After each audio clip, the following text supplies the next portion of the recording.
Elf and Inkmoth Nexus, all the staples you know from Modern Burn, but facilitated by much more powerful burn spells, especially Invigorate and Berserk.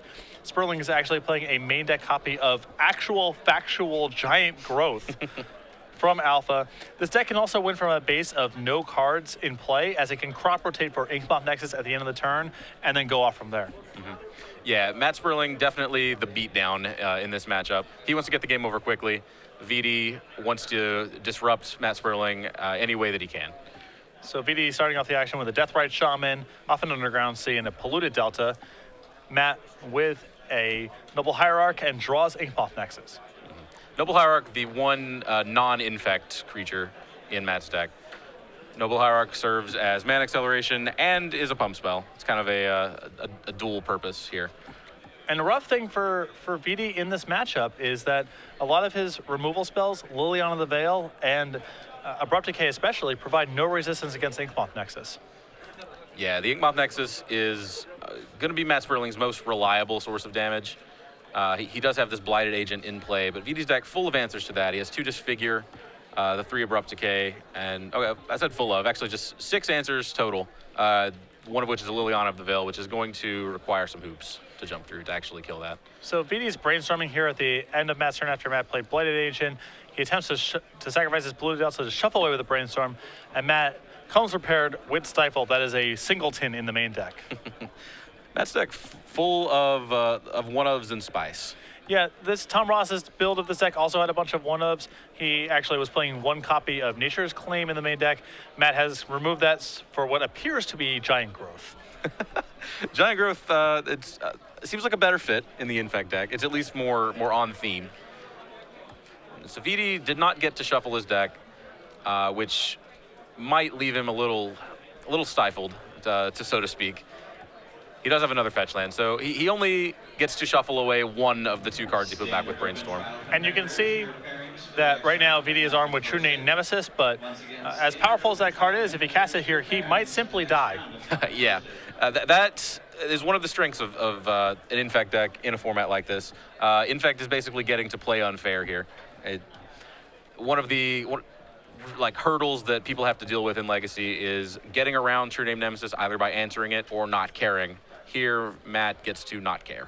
Yeah, True Name Nemesis in concert with equipment can be quite powerful, but on its own, not providing very much. So VD is going to, he has to win. You know, he has to get a clock in play somehow. So VD wants to get that True Name into play, but he would rather leave up mana to represent a trick at least. So VD does not go with True Name Nemesis, simply plays a 2nd copy of Deathrite Shaman and passes the turn back to Matt. And Matt will lead off the turn with a Brainstorm on his main phase, perhaps suspecting that a removal spell like Abrupt Decay could be in VD's hand. We see Matt has a Force of Will in hand that could theoretically protect a creature from a removal spell. Unfortunately, it would not answer an Abrupt Decay. So Matt trying to assemble lethal here. Looks like he's a little bit light on pump spells in hand. Light on pump, plenty of Infect creatures to spare. The Glistener Elf, not so great against a board of 2 1/2s. That extra Blighted Agent, that's pretty solid though. Yeah. Glistener Elf, another victim of Deathrite Shaman's 2nd point of toughness. Alongside Goblin Lackey, basically every elf. Yeah. A laundry list. The front side of Delver of Secrets. Yep. So Matt does not have a pump spell in hand, it looks like. So he's going to attack with Blade Agent, trigger Exalted. We'll see if VD has a removal spell here. Attempts to add some mana, successfully does, and shows Abrupt Decay. And of course cannot Force of Will that, as it is uncounterable, and has a follow-up copy of Bladed Agent. Yeah, Matt Sperling sitting with a hand full of counter magic, but unfortunately just the 1 additional threat to continue to apply pressure. VD draws what I believe to be Liliana of the Veil. Yeah, as I mentioned earlier, Liliana not so hot against the Noble Hierarch, which at this point has done its job. Should Matt, if VD were to play Liliana and down tick it immediately, I don't think Matt minds giving up that Noble Hierarch at all. He might actually also just simply give up the Manland. Also, for those of you who have never watched VD in the Legacy portion, get ready for a lot of Asian foils and black border duels, as he is very passionate about his Magic collection. For sure. That's been a hallmark of this entire tournament that I've seen. There are a lot of the legacy locals with really busted collections. Yeah, Los Angeles has an awesome legacy scene. VD in the tank.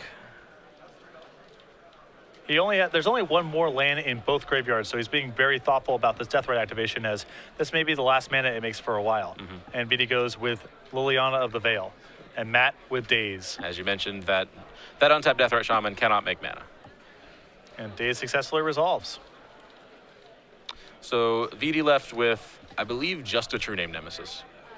We didn't actually see the card he drew for the turn. Is an Underground Sea. Ah. Ooh. I guess he was not suspecting Daze would be at the ready there for Matt.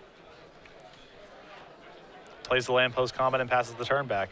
So Matt has a free window to attack for 2. Unfortunately, cannot bolster the power of that Blighted Agent. He may go digging, and it looks like that's what he's going to do. Yeah, starts off the turn with a Brainstorm.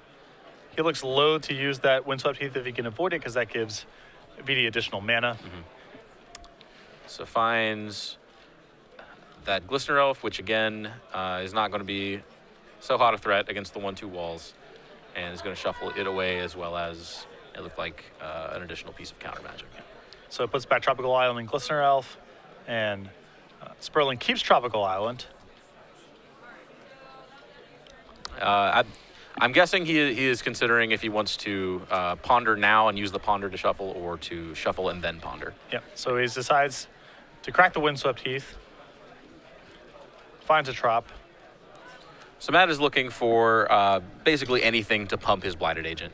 He's looking for the 1 of Giant Growth, the 4 Invigorates, and that actually looks to be it. He has the 1 Berserk. Berserk would not be a strong spell on its own here. But if he was able to find something in tandem with Invigorate, then that could actually be lethal this turn. Yeah, one of the perks of playing Infect, you can definitely just win out of nowhere. So Matt brainstorms after shuffling, finds a Glistener Elf, and a Forest, and I can't tell. It's that card behind the Tropical Island, but yeah. Another green spell. Can probably safely assume it's some sort of pump spell. Maybe it's the Giant Growth. We don't know what edition his Giant Growth is. I would suspect that if Sperling was going to Giant Growth, he would get the beta one.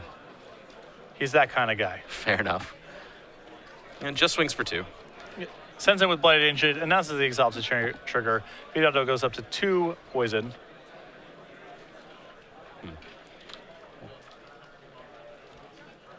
And he's going to pass the turn with access to a Force of Will for whatever VD has up his sleeve. Well, I think he still might be contemplating whether or not he wants to ponder this turn. Okay. Oh, he has Berserk in hand. Oh, that is the From the Vault Yeah, Berserk? that's from the Vault Berserk. Okay. From the Vault Exiled, I believe. Yeah. This Berserk, at one point, too powerful for tournament Magic. Yeah. That was actually never true once, but people thought that was true once upon. Sure. So he's pondering now post-combat, looks at Glistener Elf 2 lands, it very quickly shuffles that away. Yeah, that won't do. Looking for a pump spell to pair with this Berserk to produce lethal next turn. Now, and we're saying that Matt is looking for a pump spell, but he's not desperate for one. He's winning this race by a substantial margin, and he would not mind simply adding an additional threat, simply finding another Daze or another Force of Will. Which actually, this looks like what he found. Found a copy of Crop Rotation there.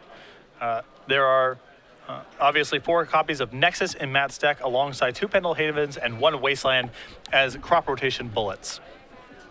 So that Crop Rotation is actually a pump spell in some degree. He can attack with the Blighted Agent or with the Nexus, and then put the Noble Hierarch Exalted trigger on the stack, and then pump with Pendle Haven. So VD draws and casts a copy of Hypnotorak that gets both Berserk and Crop Rotation out of Matt's hand, leaving him with just a Force of Will. That was a solid him. That took out most likely of all the cards that Matt wanted to keep, I think Force of Will was 3rd on the list. Yeah, and there's an Invigorate off the top, which would have actually produced lethal last turn. So VD dodging some bullets there, but still not in great shape. So Matt attacks with Blade Agent again, announces his Exalted Trigger, knocking VD up to 4 poison. And that puts VD on a 1-turn clock, although VD doesn't know that. Yep. So VD activates Deathrite Shaman at the end of the turn, exiling a spell out of Matt's graveyard. Does he find an answer? And in fact, just an answer to the Blighted Agent won't do. His true name Nemesis, and there are no lands in either player's graveyard here, so those Deathrites are simply 1/2s and provide no defense. Matt draws, he draws a Ponder. That's a blue card to pair for this Force of Will, just with any insurance. Alternate cost Invigorate, and that is exactly 10, and Matt fairly quickly up a game here. So a VD sideboard is a VD special. VD sideboard is 13 1-ofs and 2 Golgari Charms. Okay. So those 2 Golgari Charms, he definitely wants those. He also has access to Force of Will, Flusterstorm. Those aren't blank, but I don't particularly like them. Abrupt Decay, again, Matt has some good targets, but some targets that Abrupt Decay cannot kill. So I think he wants it, but I'm not sure. He has access to a Croson Grip, which can answer the lands, the Inkmoth Nexus. And he has an Engineered Plague, actually looks like everything else in his board is more or less useless in the matchup. Yeah, so there's the -1/-1 effects can be good against Matt sometimes, especially Engineered Plague, as it's something that stays in play. Things like Golgari Charm, Matt is able to play over the top of in certain spots, but an ongoing -1/-1 effect can provide some utility, and additional removal is good as well. On Matt's side, we have a Pithy Needle, a Dismember, a Swan Song, a Submerge, 3 Nature's Claims, a Misdirection, a Dispel, a Bojuka Bog, a Sylvan Library, 2 Viridian Corruptors, a Necropede, and a Relic of Progenitus. I think you're definitely going to see the Relic come in. It wouldn't surprise me to see the Bojuka Bog come in as well, as it's a reasonable crop rotation target against a deck producing both Deathrite Shaman and Tarmogoyf. I think you'll see the 1 copy of Submerge come in, and possibly the 1 copy of Dismember as well. For sure. Yeah, this is a weird sideboard for Matt Sperling, because it mostly consists of disruptive spells. We're using cards to break up what VD is doing rather than protect what Matt is doing, which is not what I would expect out of an Infect sideboard. Then again, I've never built an Infect deck sideboard, so. The thing that's really impressed me about the Infect deck, and maybe part of the reason for that kind of sideboard, is it is actually capable of playing a conventional game. We see the deck combo out a fair bit, but 6 of the 10 points of Infect that Sperling dealt in that game were simply because of a Blighted Angel assisted by a Noble Hierarch. Sure. So it doesn't necessarily have to be all in on its combo like something like Ad Nauseam or Sneak and Show has to be, because it can play something resembling a conventional game plan. That's fair. Yeah, we refer to Infect as a combo deck, but it's really, it can almost play the role of aggro control. We saw him stick a clock and protect it. And post-board with cards like Submerge, he could actually stick a clock and then essentially milk his tricks in hand for time walks. Yeah, and decks like Burn and Elves also have that element to them where they're doing their primary thing, but their backup plan can just be some creatures and some removal spells, and that comes up in a percentage of games as well. Yeah, Elves fairly well known actually for just going on the beatdown plan with its pile of 1/1s. Blue-Green Infect, that's actually its primary plan, is to beat down with its 1/1s. But it can do that without the aid of any pump spells, as we saw. The Invigorate, it came off the top and sped things up, but Matt didn't necessarily need it. Yeah, it's very reasonable that Matt would have just won that game 2 turns later by hitting with Blood Agent or Inkmoth Nexus 2 more times. As we mentioned, even if VD had found an answer to the Blighted Agent, Matt Sperling had an Inkmoth Nexus at the ready. It just would have replaced it. Yeah, absolutely. So VD needed running singular answers. I'm not sure in game 1 he actually had access to a card that could turn things around straight up without needing to answer both cards consecutively. Yeah, Inkmoth Nexus is especially troubling for VD. So both of these players sit at 5-1. We're going to take a quick look at our leaderboard in this tournament, see which of the players that we're following are doing well. You see Paul Riesel and Jacob Corey at 6-0 right now. Matt Sperling 5-1. Jonathan Job 4-1-1. Jason Januszewicz, our standard open champion, we see him at 4-2. as we move to the next part of our standings here. Sam Party 4-2, Ricky Sitter, who lost to Matt Sperling last round, 4-2. Greg Mitchell, our Seattle Legacy Open champion, 4-2. Joe Lissette, 3-2-1, finally out of top 8 contention after starting off 0-1-1. And Greg Hatch, the dream is over. We had a great match on camera, but couldn't quite get it done at 3-3, though I assume still battling it out. Yeah, that is a shame. Greg Hatch, we saw 3-3 there on the board. That's a virtual 3-2. Yes, he did show up late for round 1. He was misinformed by the hotel lobby how long the convention center was from the hotel.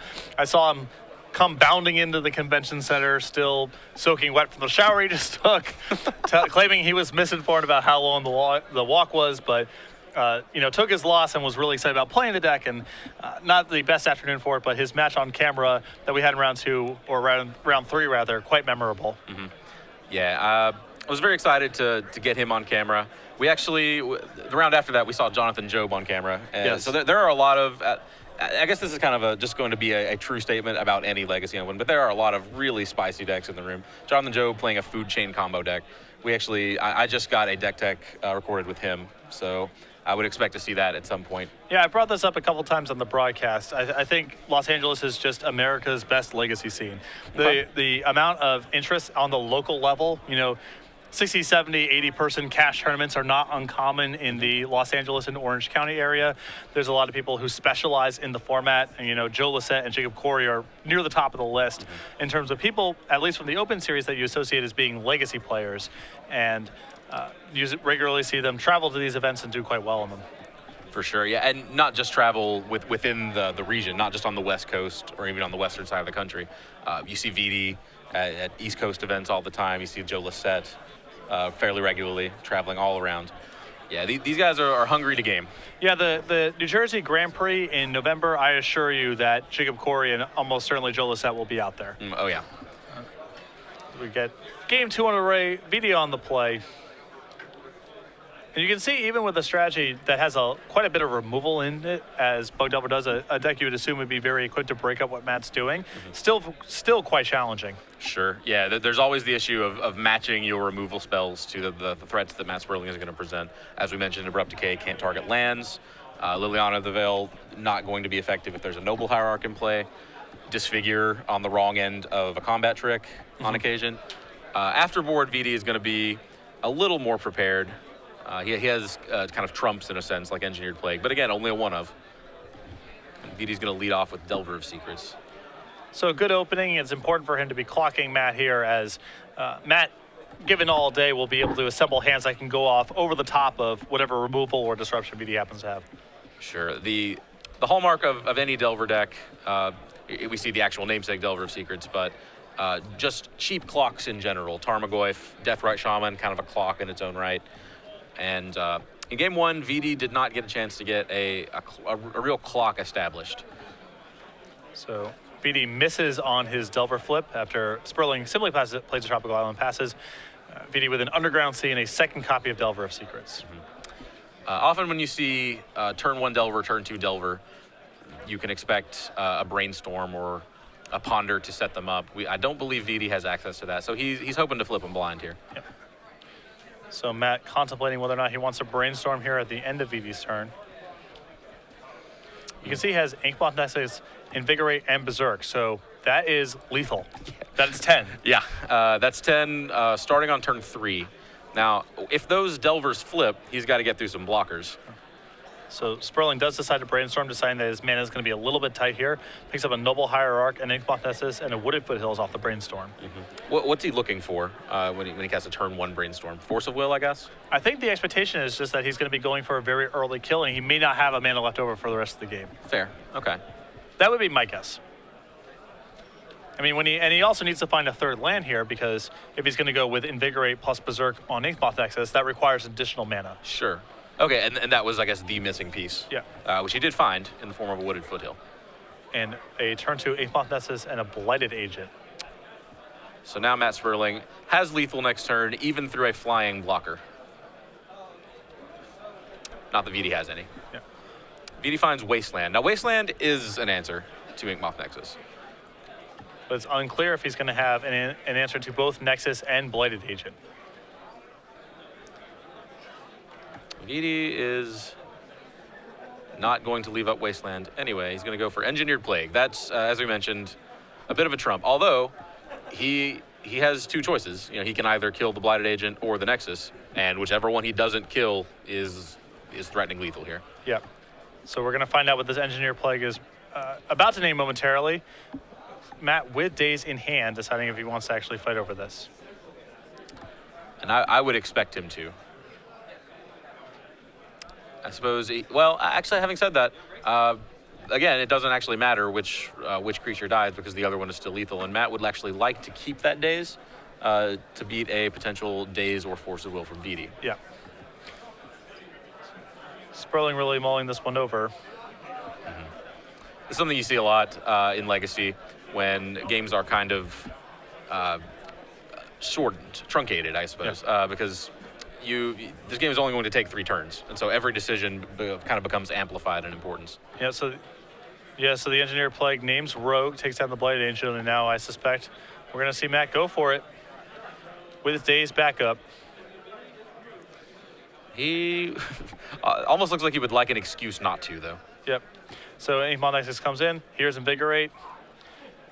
Does Invigorate resolve? If so, yes, that brings up to 5. There's Berserk, that's 10, and that's it. Get turn 3 kill through Engineer Plague. Matt Sperling, 2-0, moves on to 6-1. Top 8 hopes still alive. Vidianto Wijaya takes his 2nd loss and is now out of top 8 contention.